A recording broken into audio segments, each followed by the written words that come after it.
Hey, kings and queens. It's Sandra Fenwick here, your mortgage consultant.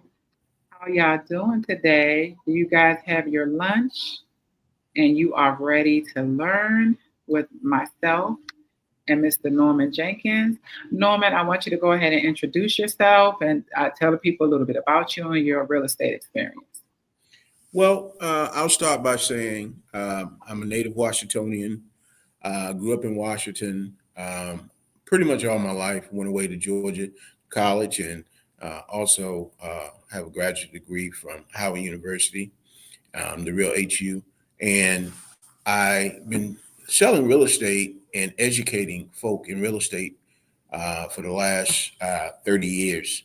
I started my journey in 1994 when I first began, got licensed. And from that point on, I had really been selling, and mainly I like to educate people about home ownership. And anything else I need to introduce myself with? No, that's fine. Thank you. Yeah. Great to see. That's why I say he's a veteran in this business because he's seen all of the markets. We have the ups and downs and different administrations. So he has the experience to navigate through these things. And that's why I asked him to come on with us today because him and I were having a candid conversation about first time home buyers. Um, Yeah. we love, again, on the education piece, we love working with first time home buyers because we want people to realize their dream of home ownership. And we need that in our community to uplift our community. However, we were talking about some people's vision and I guess the lack of understanding on real estate kind of makes our job a little bit difficult because And it shouldn't make our job difficult, but it does. yeah. But we love doing it. And, that's why we are catered to, or that's why I'm always talking to first time home buyers because we got to learn somewhere. And if nobody comes and shows us what to do and just expects us to know off that, off the top of our head, that's ludicrous. Um, and, so we were talking about first time home buyers and why you should rent and why you should not rent versus buying. And Norman has some great insight on that. So, Um, when I first started in the real estate business in 1994, interest rate was 10%, and then quickly went to 8%. But at 10%, we were still selling houses, and people was buying houses because one of the things I would tell people, the 10% interest rate is not going to last forever. If you look at how interest rate has happened, interest rate goes up and it goes down, it goes up, it goes down, it goes down, it goes up. And the bottom line is it's always important to have home ownership. Even at the interest rate at 10%, you're not at a loss because your home value always tend to appreciate. Appreciate means it goes up in value over a period of time. You have what you call equity. And most of us are not able to save what our equity in our home is. So home ownership, again, your interest rate is high, but again, is the important piece is I always suggest to people buy what you need and you can always get what you want. I shared with Sandra, I have a couple, and she met one of them, and they're paying right now $3,400 a month in rent. They never own a home. They've been married for 27, 28 years, and they never own a home. And so they're very picky because even as much as I educate them, no, I have to stay here. No, I can't go here. No, I can't live there. No, I can't live there. But you're living paying $3,400 a month, and you could actually probably for maybe $100 more, you could almost get what you consider a dream home. And not only that, the interest that you pay on a mortgage now, 100% of that is tax deductible. and you're not going to get that amount of money in saving in a year or anything. So again, it's very important to get what you need, and then eventually you can get what you want. If people can understand that, I wish somebody, if anybody had a question, they could definitely call me when and get an understanding of what I'm saying.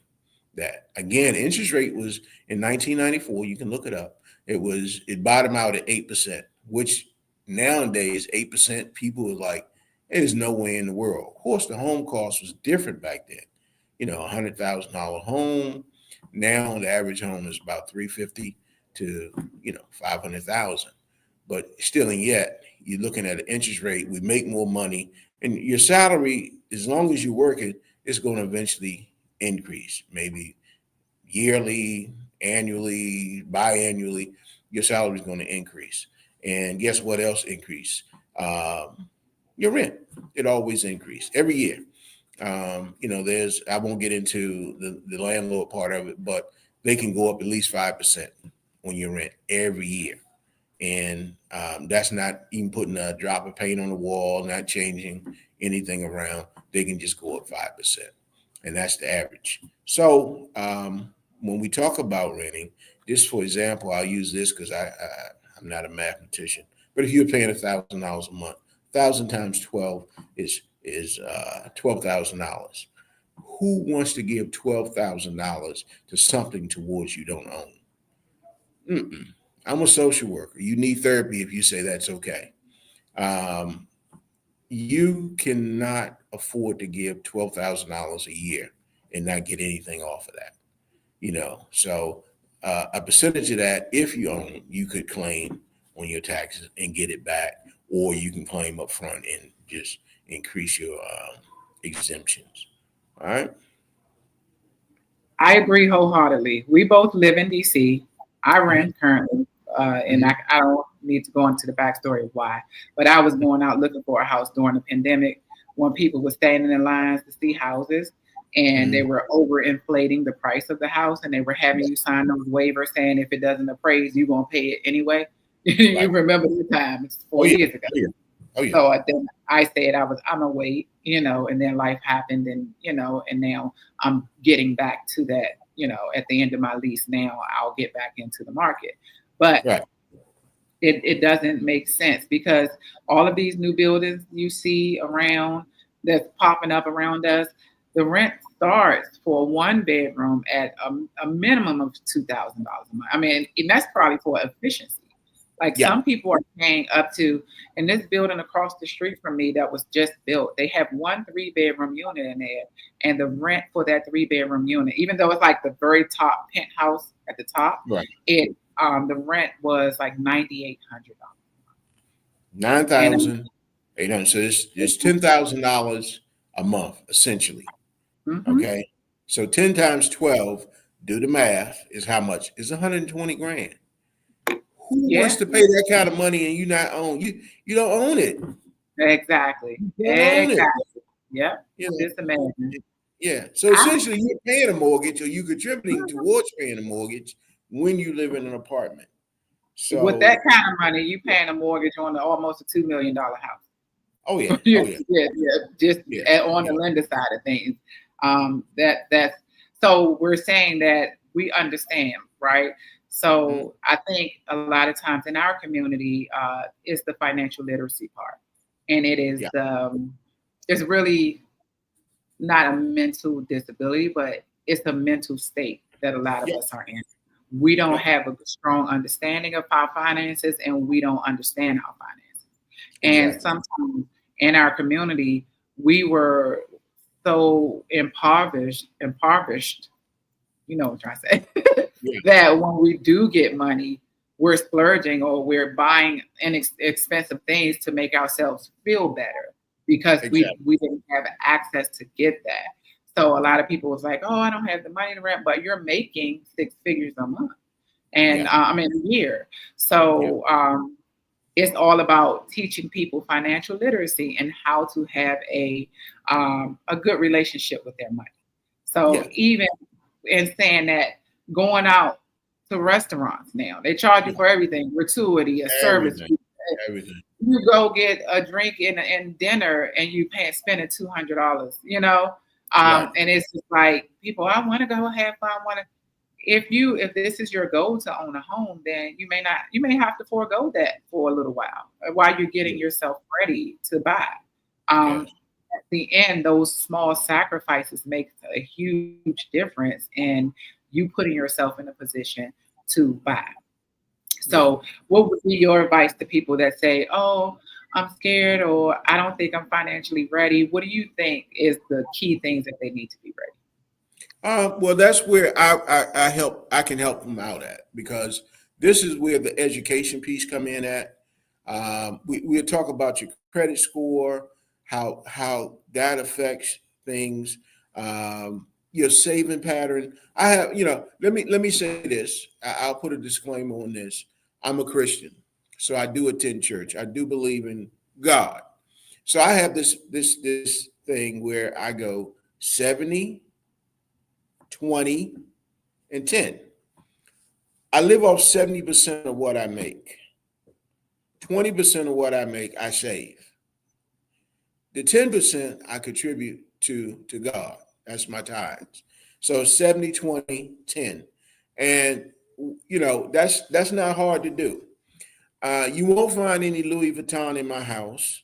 Um, I don't go shopping like that. Matter of fact, about 2 years ago, right after the pandemic, I did take a trip down to Miami. I did, for the first time, go in a Louis Vuitton store, and I observed what I thought was ludicrous, crazy, where there was a bag the size of a cell phone was $1,500.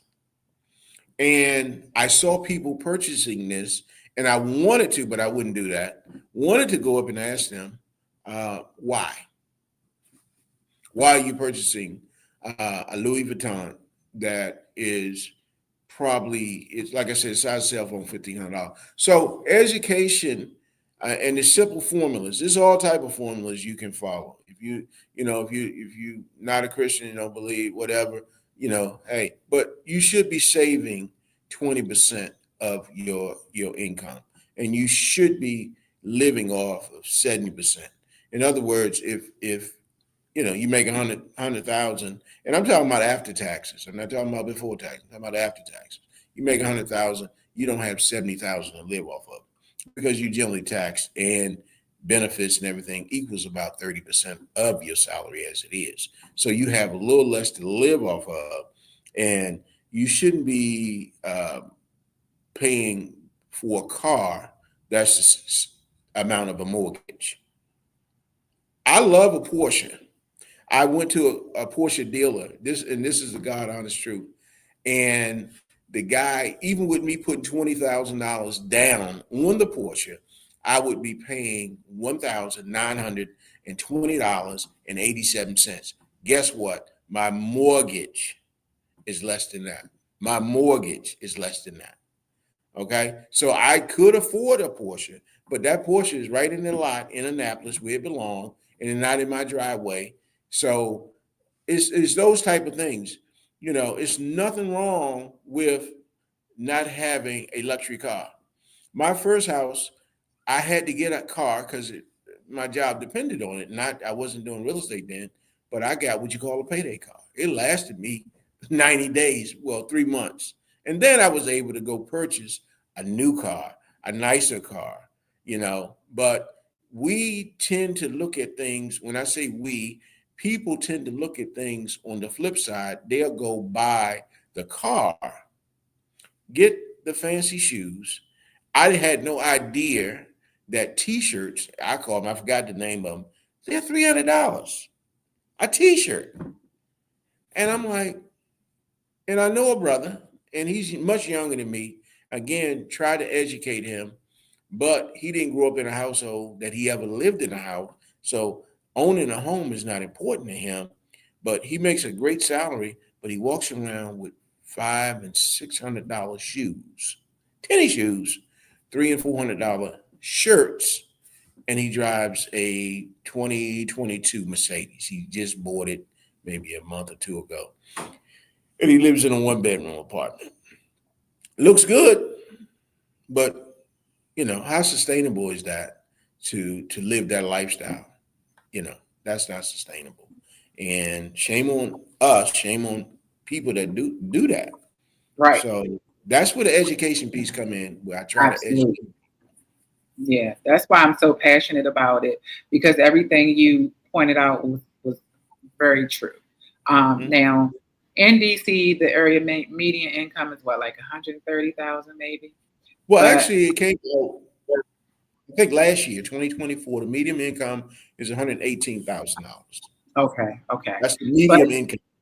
yeah, but there are a lot of us who don't make that amount, and Exactly. they still floss like you, and that's called flossing. The Louis Yeah, Vuitton yeah, T-shirt. yeah. But what I want people to understand is that the realities of being a first-time home buyer is that first we have to get you ready and prepared mentally, financially for this transaction. And that's where I come in as your lender. Yes. You don't have to make $100,000 a year to buy a house. Your No. income is your income, right? And we do your income versus your debt. And then based upon that, we tell you how much house you can get. It might Yes. be 150,000. So you might need to look for a small condo right now. Hmm. And you may not, you may be on Zillow every day looking at the nice 3-bedroom, single family, detached house, but that may not be your financial reality. Does that mean, oh, Can I say this? I think uh he was a part of this in the beginning because you remember I did a transaction last year for a co-op. A young huh, lady didn't have the income, but she wanted to live in the city. And through investigation and through research, co-op was the way she went. And I yes, submit to people, younger people now, co-oping is what I mean, it's ownership. You just own it with a bunch of people, or it's a cooperation. Co-op is a cooperation, mhm, and you have a board, and you're on the board, so you're able to make decisions about where you live at. So that was I'm just bringing that up. Sorry, but keep going on your train of thought. oh, no problem. Yeah, that's the perfect example of what we're saying, and that's why we thought it was important to speak about this subject today, because you may be thinking, oh, I need I want this and I want this and I want this. That may not be your financial reality. Does that Yes, mean that you shouldn't buy a house? right. Absolutely not. Because the house that you get, let's say you get the co-op or you get the condo that you could Hmm. afford, that is your investment now. Yes. We're not buying homes just to have a nice home and be swanky and invite people over, say, look at my house, it's cute, right? Right. Right. No, that's not why we're buying homes. We're buying homes as an investment and we're buying it to build generational wealth. There That's you what go. we're buying. Yes. So if right now your financial situation says you can only get a $200,000 house, who's to say that's going to be your situation 5 years from now? So Exactly. you get it, you stay there, and then once your money comes up, you get a better job, you get raised, whatever. Then you say, okay, I'm going to keep this as an investment property and rent it out. So now you're collecting residual income, and then now I'm going to go buy the house that I want. There Um, you go. so we're going to look at it like that. You can waste $3,400 on one of these swanky apartments and just to floss and have people say, "Oh, this is nice," Yeah. or you can sacrifice, get the smaller piece of property. Now, we're Hmm. not going to say it's your house, your home, where you're going to lay your head at. Piece of property, build your Right. equity in that piece of property, and then move on to the bigger thing. So Yeah. that's what the difference between renting versus buying. What do you think, Yes. Norm? You're absolutely right. Again, get what you need in the beginning of the game, and then get what you want later on.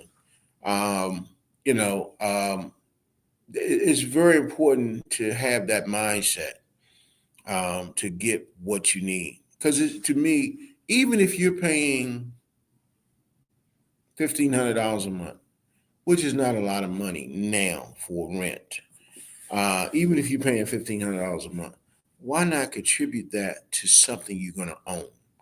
If you don't have children, that's fine. If you got children, that's fine. But whatever it is, at least you are contributing to yours. Is yours in the beginning. And like I said, um, my last home I bought, you was the lending agent on it, and I think 350, and now when I actually just had it appraised by a friend of mine, and it's at 690.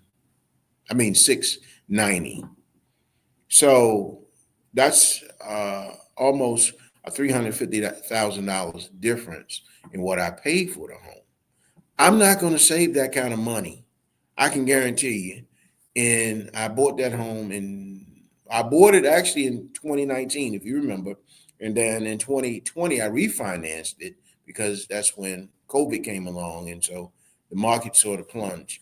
And so I hear people say, we're going to wait for it to go back down to 2%. Okay, keep waiting. You'll grow old, you'll be gray, you'll be in a wheelchair before that happen again.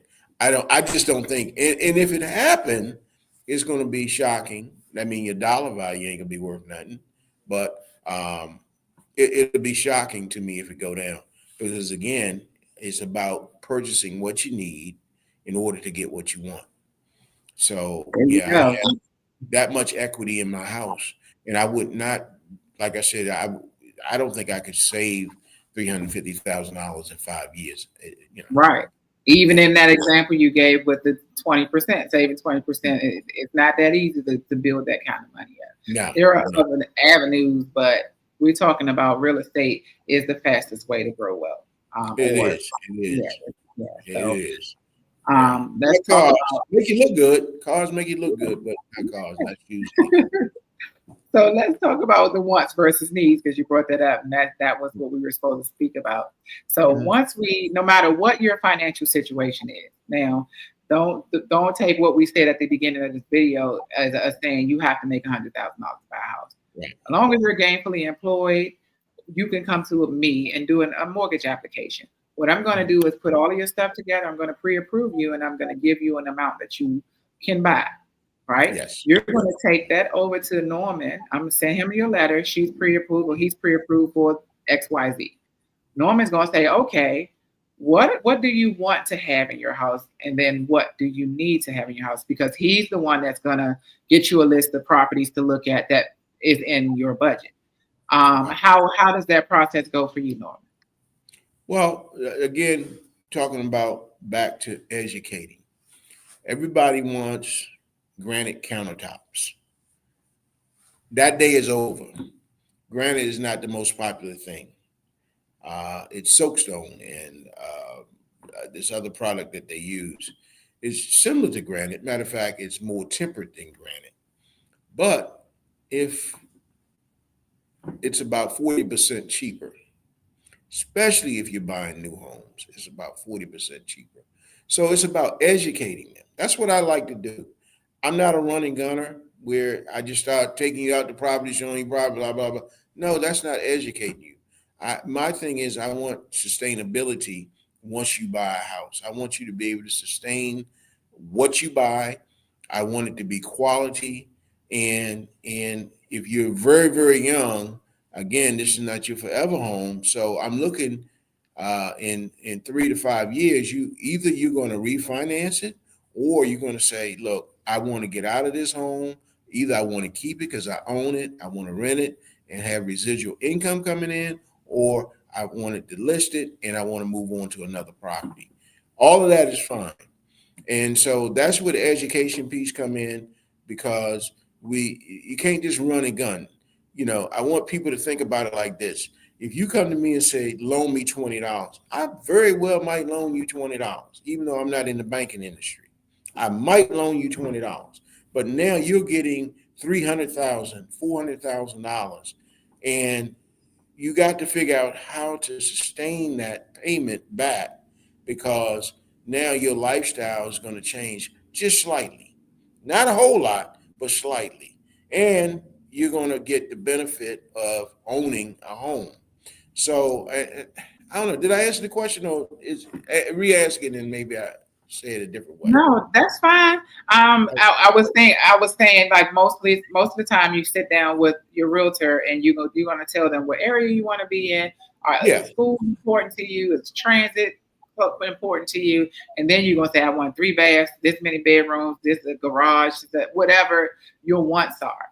And hmm, then Norman is gonna say, okay, and I'm paraphrasing because I'm not a realtor, so right, if I was a realtor and from my experience, the realtor is going to say, okay, based upon this budget and this area you're looking in, I'll look for what you want, but you may not be able to get this and this and this. Is it a must have? right, Um, can you do without this? Whatever. And then you'll tell them as far as, like you said, educating them on the different, if you want granted, then maybe this is a better option. If we find a house with this type of countertop, are you okay with that? Still looks nice. right. So that's what I was kind of saying. What's your process when you sit down with your clients and their wants far outweigh their pre-approval amount? Right, right, Yeah. right. Yeah, because you have to stay within your approval amount, unless you're dealing with a lot of money. If you got a lot of cash, cash can be king. So if you've been approved for 350,000, but you only like the 550,000, so if you got $200,000 cash just laying around, we can make that happen. But other than that, you need to stay within your purchasing power, and you know. You're not gonna let me say this: the way inflation is, you can say, well, I'll come back next year, and that's cool. You can come back next year. So if your income is going to dictate a whole nother $200,000, what job do you have? Because generally inflation goes up 3 to 6% of when it comes to your income. It's not like your income jumps up, 40 and 50%. You can get another job, but for now, your income generally creeps up, anywhere between 3 to 6% a year. So again, that's educating them, because what are you waiting next year for? What you can do this year, and next year, if your income goes up that much, you can leave that property and go to another property, but save it, and you can rent it out and get residual income for it, because properties are renting, and they're renting higher than the mortgages are now. So, yeah. And I have, and I'm interacting with you, but I mute my mic just in case the background noise interferes with Mhm. what you're saying. So that's why you can see my lips moving. But Okay. I definitely agree with you 1000%. I gave this example before in another live. One of my girlfriend's sister bought a house in DC in Southeast. Wasn't Mhm. very good part of Southeast, but she bought it in the wintertime. Now Mhm. she may have bought it for, I'm gonna just say 200,000. When the weather started warming up, the neighborhood completely changed. People Oh were yeah. hanging out Oh, the doorstep and leaving beer bottles and stuff in her yard. And she was just like, oh no, I can't do that.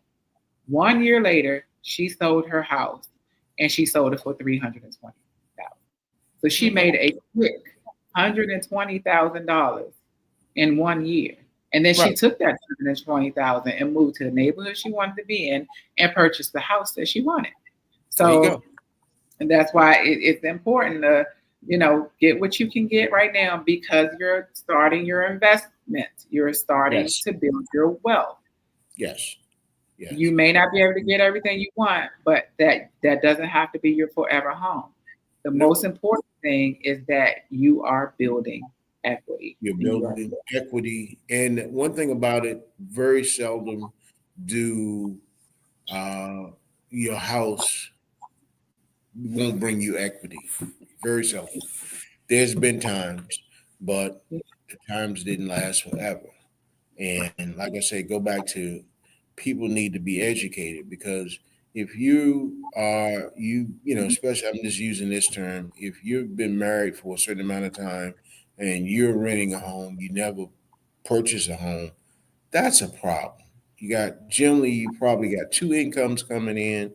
So you're giving Uncle Sam however amount of money you're giving him, where you can contribute that money to owning a home, having your backyard, your front yard, or whatever, or if you don't want to be in a home, a detached single family home, you could be in a condo, but it's ownership.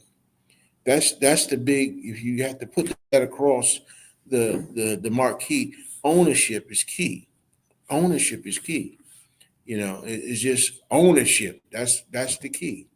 And you can stay out of the stores and keep your mind focused on next moves, future moves, and think about your future, because one day don't seem like it now, but one day you're not going to work.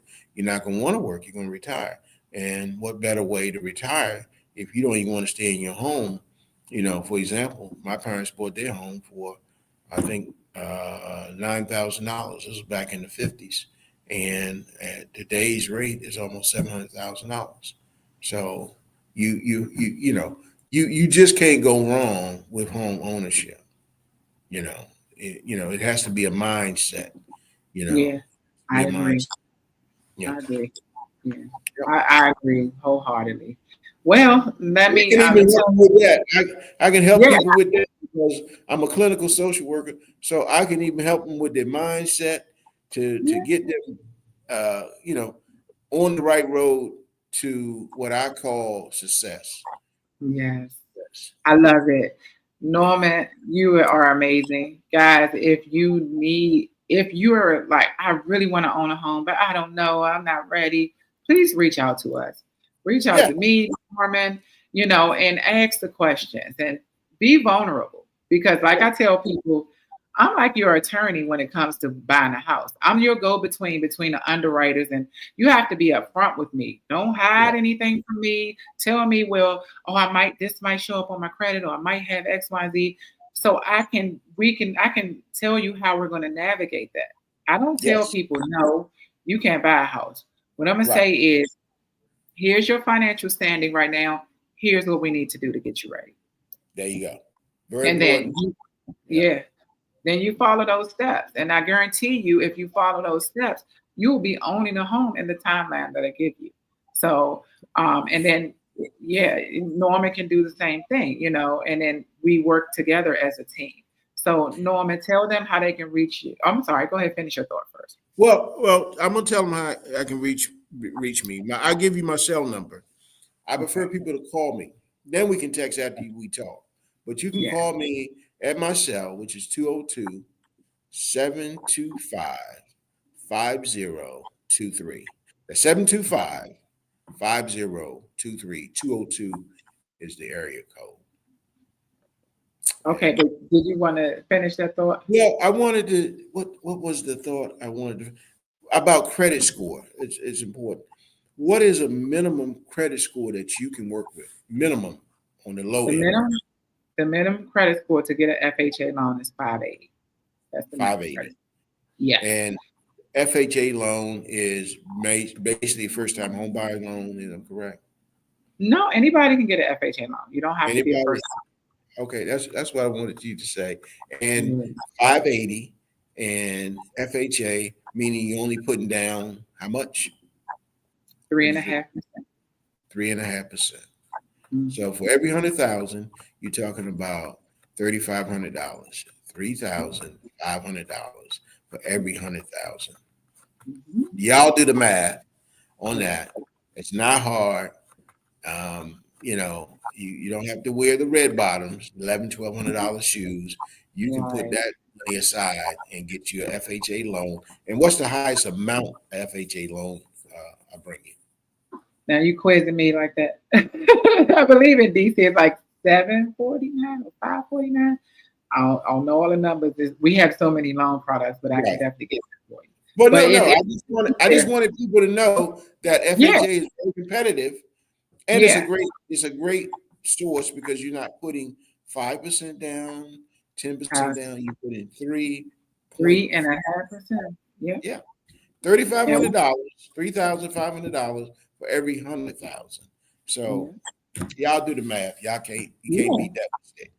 Yeah. And then we may, at a 580, we may be able to get you down payment assistance too. So, Okay. that'll help you as well.